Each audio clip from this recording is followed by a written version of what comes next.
And the story was about somebody. Before you tell the story, we should start the podcast. I thought we're starting. What the fuck? What the hell's going on? What kind of fucking show is this? Hello there, everybody. It's crucial fucking shit. Welcome to the Bodybuilding.com podcast. I'm Nick. This guy over here just wandered in and started swearing at us. Getting out of here. This is Heather Eastman over here. Hello, everybody. Anyway, this is Sadik Hadzovic. He's going to tell us a story about protein donuts, I believe, right? Yeah, so what I was saying, we're actually talking about gluten-free muffins. So people think that it has the word gluten-free on it, right? That they can eat like 5 muffins consecutively. Gluten is the only bad thing in the whole world. Oh, yeah. Well, and now they have diabetes. They're like, but it was gluten-free. Yeah, but that means it's gluten-free. It doesn't mean that it's like sugar-free and fat-free and, so people, they have a misconception on what health is. Oh, it says fat-free. Oh, it says low calories. Oh, it says no artificial flavors. It must be healthy. But what doesn't it say? So. Potato chips are gluten-free. And they're smart enough to put it right there on the bag. Bag of sugar is gluten-free. Oh, yeah. Boom. Bag of sugar. Bag of sugar is gluten-free. There you go. That was a good one. Anyway, I don't know. Do we need to introduce you? If you put the word Sadik into Google, you're the only thing that comes up these days. Pretty much, yeah. You've got pretty much page 1, so I guess you don't even need a last name anymore, but right? listen, don't go too far into Google. I don't know what you guys might find. Well, actually, it's funny you bring that up because I Googled you and found out that you are on IFBB, my favorite website other than bodybuilding.com, of course. Were you in Star Wars? Was that? I was, yeah. The perfect I had a major physique. role in Star Wars. Yeah. Started my acting career. Then I got demoted. When you shave Chewbacca, this is what's underneath. Yeah, no, tell me about that because I had no idea, and boom, you pop up. IMDb is the first thing that pops up. But what was the? It's called movie? The Perfect Physique. Of course, and you made it is. 2 years ago. Physique, man. Yeah. Well, The Perfect Physique. Let me tell you about that movie. It was a movie I did not want to do. Okay, so it was a movie I did not want to do, but they paid me well, and I agreed to it. 4 months ahead of time, and then 3 months passes, 2 months. Next thing you know, I'm like 1 hour from my flight. I'm like, I do not want to go. And the reason I did not want to go, think about real world with a bunch of dudes living in a house with their shirts off, and you're not allowed to leave the house. So pretty much I'm around a bunch of like jacked, tan, oiled up dudes all day, like looking at yourself, like, bro, look at your biceps. No, look at your biceps. I'm like, yo, this is a movie? This is a movie. It was a documentary. Like it could be a TV show. It was a documentary about fitness competitors and fitness models, and they put us all in a house. And it was like 10 of us. Only like 7 or 8 of us made it onto camera, but met some really cool people. Some of those guys I really looked up to, and it was interesting. Any fights break out or anything like that? The producer said, so there was like 10 guys. The producer came up to me on the last day of the show, and she's like, Sadik, I couldn't break you. And I said, oh, yeah? I said, what does that mean? She's like, everyone, I got to cry on camera, but you were the one guy that I haven't been able to crack. Like her personal goal was to make me cry on camera. I said, you're going to try to make me cry? You know what kind of masculine man I am? I won't even cry like. Just tears rolling down Believe pecs. it or not, when I watch Forrest for. Gump or Lion King, I do cry, but I'm not going to cry because of fitness. You're not going to get me on camera talking like crying. There's no crying in fitness. Yeah. My diet is so hard. Let me cry. But no, you know what? It's actually, I didn't want to do it. But, we shot it like 2.5 years ago. And to this day, I still get fans across the world. Like, hey, I saw your documentary. I didn't know who you are. And now I love you. And the number one thing I hear is, yo, you were the coolest guy on the show because I felt like you were being yourself. And I was being myself, I talked about, like, this is what I love to do. Don't get me wrong. But it's hard. And everyone's like, oh, dieting is great. I love fish and I love asparagus and I love, doing cardio for 2 hours a day. Yeah. So to me, I'm like, I don't really like this all the time. I just want to get a little jacked and feel confident and like the way I look, and people respected me more for that than saying, oh, this is so easy. Look at my six pack, because that's not what it is. There's a misconception, when I was younger growing up, I'd go on these internet websites and magazines and I'm like, wow, these guys have a six pack all year round. They look perfect. They're lifting these weights. They're making it look easy. And I'm one of the best bodybuilders in the world. And it is not easy. It is not easy. So don't be fooled, guys. And yet he smiles the entire time. That's something you mentioned on your Facebook Live is that, just because you're dieting doesn't mean you get to be grumpy. Well, I don't smile all the time. I am a Gemini. We talked about this earlier, like while we're filming downstairs. I'm a Gemini, so I'm very moody. But I'm very aware of my moods. So when I'm moody, I just stay to myself, Go take a nap. Yeah, go take a nap or, eat something and I'm fine. Because I was jealous of your sleep schedule. I watched this Facebook Live leg workout you did this morning, and sure, it was a great workout, but the thing that stuck out is you sleep 8 hours. Yeah. You get up, eat breakfast, go back to sleep for 2 hours, get up, eat, go back to sleep again. Like, what do I have to how do you to get do that job? You use like Cap and Crunch and NyQuil? Is that your breakfast? Or how do you... Let me tell you how I do it. I used to not be able to do it. Oh, you learned. I have to, what happened was momentum, okay? So I started off, typical skinny teenager, no confidence, just want to gain 5 pounds of muscle to feel good about himself so I could do well in the world. 5 pounds to go from what to what here? 5 pounds went to like 115 pounds really easy. 110 to 115. So what happened was, I had a whole career in real estate and I was in college and, just having a normal life, and just having fitness as a hobby. But then I started getting recognized and started getting notoriety and fame, and that's great. But then, I started getting paid to do what I love.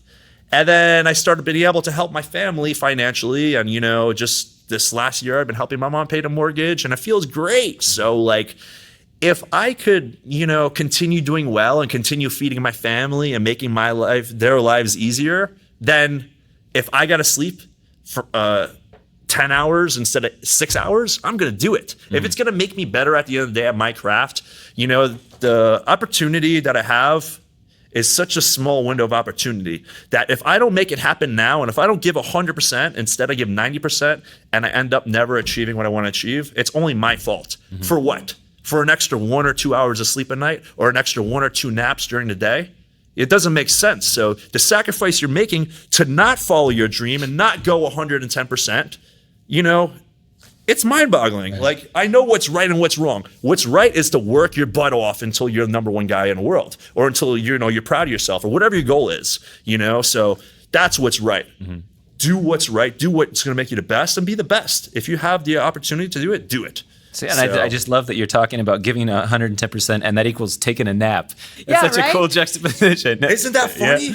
Yeah. You're talking we're not talking about doing. And you're talking about how hard it is. I'm like, what are you talking about? He's talking about taking a nap right now. But it was very hard for me to understand that less is more. Listen, bodybuilding is super simple. And I blame the internet for complicating things. Bodybuilding is simple. What do you have to do? You have to do A, B, and C. Lift heavy, eat a high protein diet, and sleep and recover. That's it. And if you do those for many years, you're going to see results. If you don't do it, it's not because of the supplements and it's not because of the gym or you don't have the trainer or you don't have the genetics. It's because you're not following the blueprint. Okay? How do you become the best basketball player in the world? You do 500 jump shots every day before lunch. And then before you go to sleep or eat dinner, you do 500 jump shots, And then you study videos of famous basketball players. You watch videos of Michael Jordan.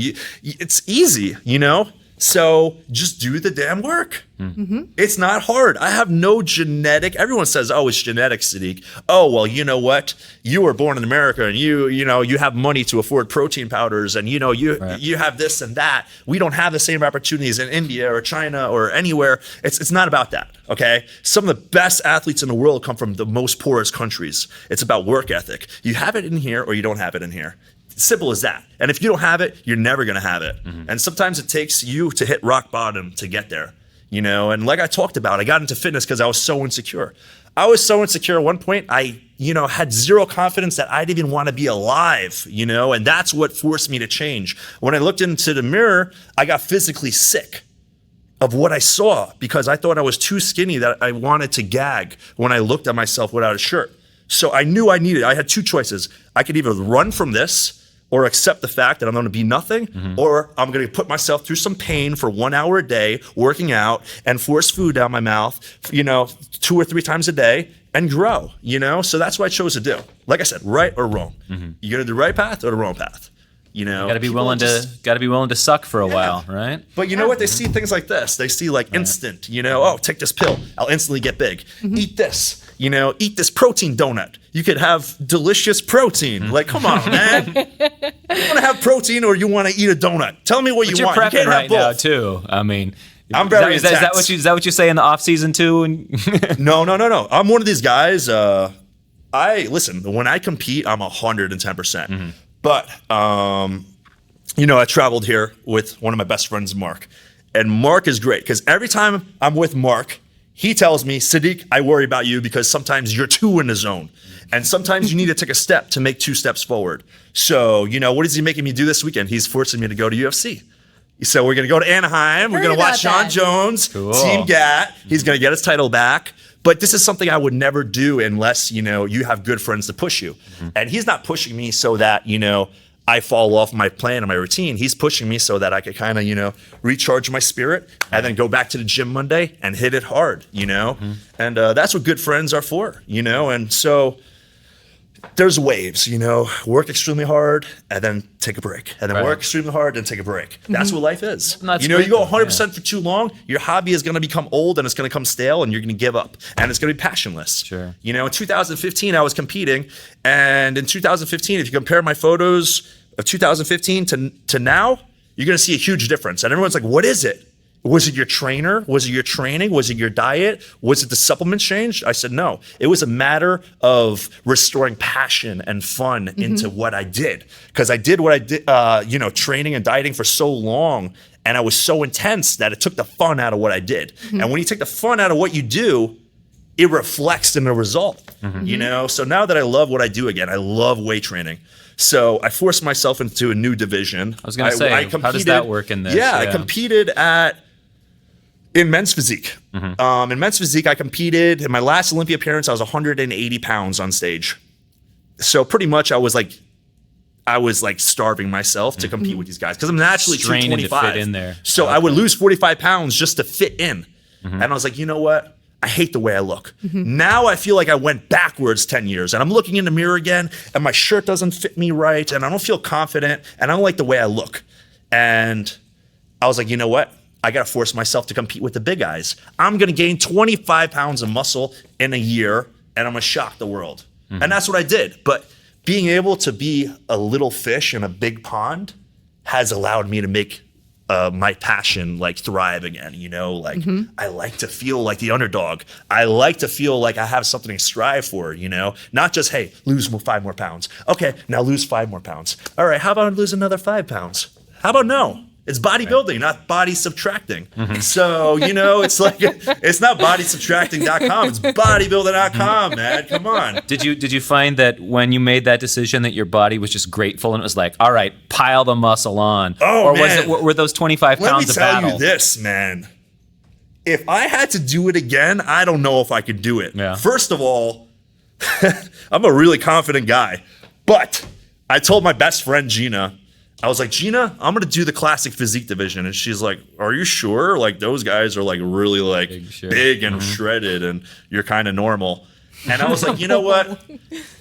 And this is how not confident I was. I was so not confident that I was like, I'm a good guy and I put good energy out there and I help a lot of people. So I'm going to have faith in God that God's going to help me do this.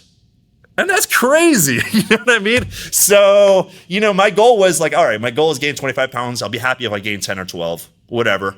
I gained 25, boom, and how'd I do it? Instead of training 7 days a week, what'd I do? I forced myself to train 5 days a week. And 2 days I was thinking about the gym all day. I forced myself to sleep. I forced myself to eat more, The food and the supplements are pretty much the same. I had to eat a little bit more, but it's not anything different from men's physique to classic physique. But the main thing was I needed to let my body recover. Whereas men's physique, I was trying to get skinny, lose muscle, that I had to overtrain to do well. Right. And now I have to train less to do better. So it's crazy. Okay, I like it. Crazy. Yeah. So it's that nap again. It's that nap coming back. It's that Training rest and and the nap. recovery. It's not even training. You don't even have to train. You don't even have to eat. Just nap. Just nap all day, guys. That's the secret. I have heard stories of bodybuilders who gain muscle in the week they take off. Like they're just like, hey man, I got to take a step back, and they gain. Right. Well, and I remember I did a couple interviews with Mark Twight, who's the guy who trained all the actors for like 300 and some of those big movies. And the number one rule they have, like they train the shit out of those guys. Yeah. But the thing is, they force curfews, 10 hours of sleep a night minimum for everybody. And when they do that, they can absolutely transform these people in short periods of time. But the sleep is the answer. They say sleep is the answer. More but than what? And controlling your diet, training hard, all that. But more sleep is the answer. They say. Yeah. But when you're in college, I remember being in college, like I would like be proud of myself. Like, oh, I stay up till 4 a.m. every night. I'm fine. I wake up at 7 a.m. I'm cool. Like achieving more. Way more Listen, done that way. it's cool. It was interesting watching your leg workout this morning too, because it's kind of a relaxed atmosphere. You're doing Facebook Live, you're taking questions and stuff. Yeah. But you weren't. There was kind of a relaxed atmosphere to your training too. It seems like you don't necessarily go in there eating chalk, bleeding, screaming. At one point, you jumped off a machine because you weren't feeling it. So it's almost like you just kind of like you let the iron speak to you. It's not not your standard workout video. But Right? what you guys didn't see was after the video was done, I did 30 sets, all body workout. Oh, okay. And then I finished up with 40 minutes of medium intensity cardio. And then what you're not going to see is, when the camera's on, the camera's on. And Sadik, the personality, is on, But when the camera's off, you're going to see a guy that's, drooling on himself. You're going to see a guy that's, saying F-bombs and mean face. And, there's a time and a place. And I'm here right now for Bodybuilding.com. I'm trying to get the best information and trying to help as many people as I could. Get the brand awareness out, get the product awareness out, and speak to my fans and relate to them. Believe me, you're not going to like me if I'm in beast mode on Instagram Live. On Instagram Live, I'm in beast mode. I'm like, get this camera out of my face, bro. I gotta love you to win. But if you want to see some cool training footage, go to my Instagram, and you guys will see there's not one athlete that trains harder than me. There's not one athlete that gives what I give in the gym. Nobody. And if you show me one, I will gladly tell you that you're right. But I haven't seen one yet. And I've been in the industry for 12 years. Haven't seen nobody. One of the cool things I thought you said down there was, you were saying you've got to find your own recipe, sort of steal a little bit from Arnold's chest, steal a little bit from how Ronnie trained legs. What do you think? What's your contribution to that? If somebody's finding their recipe, what should they take from you in that? What should they take from me? I don't know. I'm funny. Rest and recovery. I don't know. No, but I did. Like, you had some really good little tips that you were throwing in there, and they were just so succinct and perfect. It's treat your hamstrings like your biceps. Get that squeeze. Yeah. Like, I think I have something I was born with. I'm able to communicate with people, and people are receptive to me. I could be aggressive when I want to, but I'm kind of like very approachable.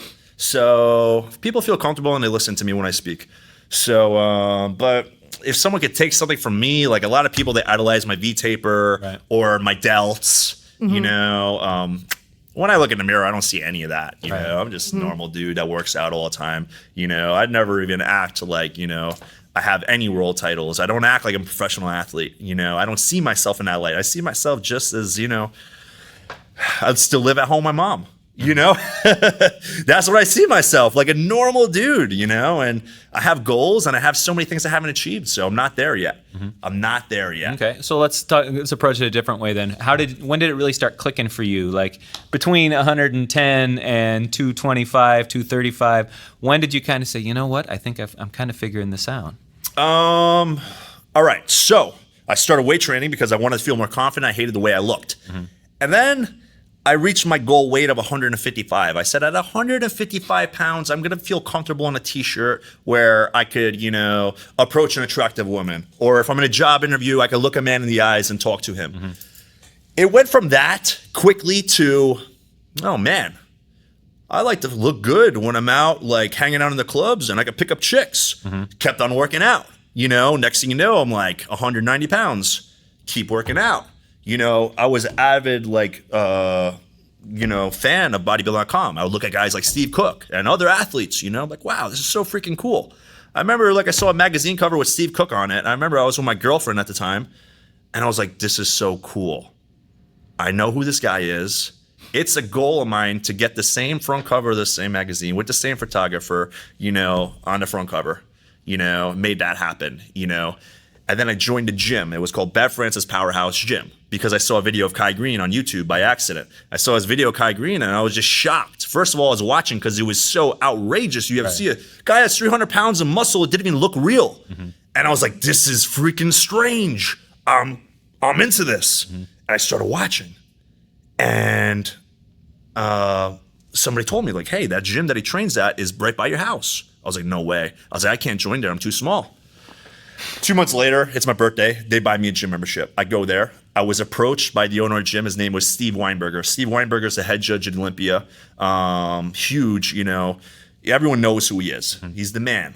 And, hey, Sadik, you have great physique. I think you should do a bodybuilding show. You'll do great. I said, nah, man, that's not for me, man. I work out like to look good for myself. Sure. I'm not a show off. Have you been to a show at that point? Just as I've been to a show. I've been to a show. I swear to God.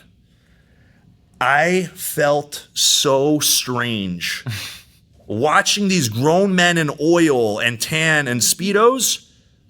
I didn't say a word to my friend that dragged me there. When we both got in the car, I'm like this. I was like, I feel dirty. Like, me too, bro. I was like, can't wait to go home and shower. This is disgusting. What the hell did I just watch? Like, I felt so insecure what I just watched. I thought it was the most strangest thing. Like, I'd rather see somebody like, you know, like eat a worm or something or do something disgusting on Fear Factor. Like, I'm like, what did I just see? What did I just witness? I was like, I'm never going to be a bodybuilder. It's just so like bizarre.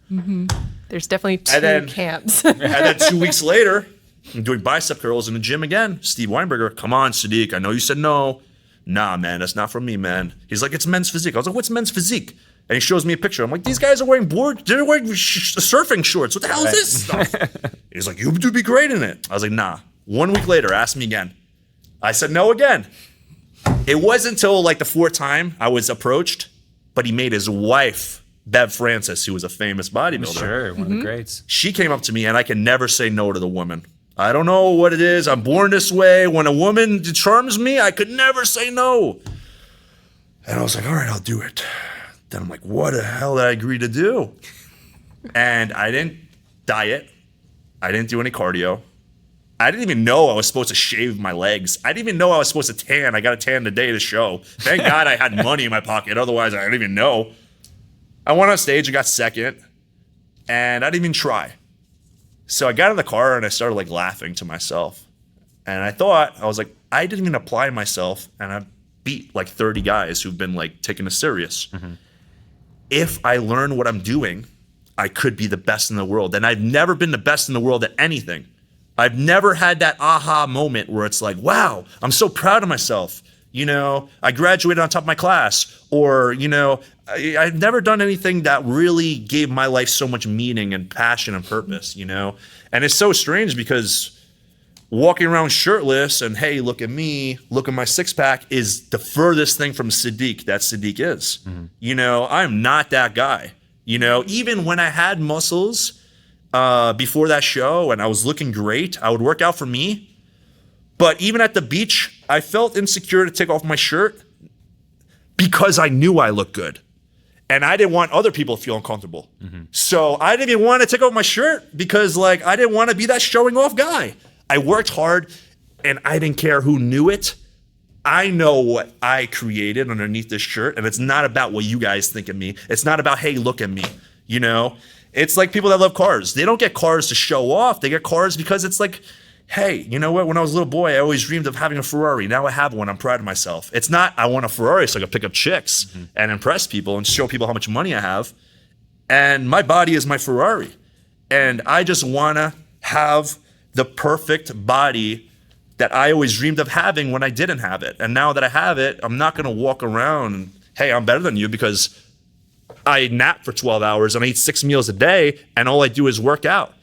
I never act like that. Right. There's no difference between me and somebody who just started weight training.